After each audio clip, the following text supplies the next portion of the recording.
Islamic culture রাসূলুল্লাহ সাল্লাল্লাহু আলাইহি সাল্লামের সুন্নাত তরিকায় যদি একটা দস্তরখানা বিছিয়ে আপনার সন্তানকে খাবার খাওয়ানো শিখান, ভবিষ্যতে যখন আপনার সন্তান বড় হবে ওইভাবেই আপনার সন্তানকে আপনি শিশুকাল থেকে যেরকম শিক্ষা দিবেন, আপনার সন্তান ওইভাবেই বেড়ে উঠবে।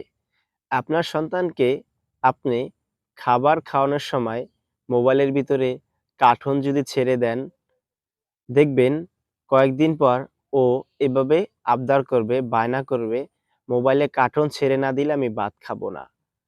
আবার আপনি যদি ইসলামিক কালচার রাসূলুল্লাহ সাল্লাল্লাহু আলাইহি সাল্লামের সুন্নাত তরিকায় যদি একটা দস্তরখানা বিছিয়ে আপনার সন্তানকে খাবার খাওয়ানো শিখান, ভবিষ্যতে যখন আপনার সন্তান বড় হবে ওইভাবেই খাবার খাওয়া শিখবে এবং কিভাবে আল্লাহর শুকরিয়া আদায় করা যাবে, খাবার খাওয়ার আগে কোন নিয়মে খাবার খেতে হয়, এগুলা যদি আপনার সন্তানকে আপনি শিখান, আপনার সন্তান ওভাবেই বড় হবে।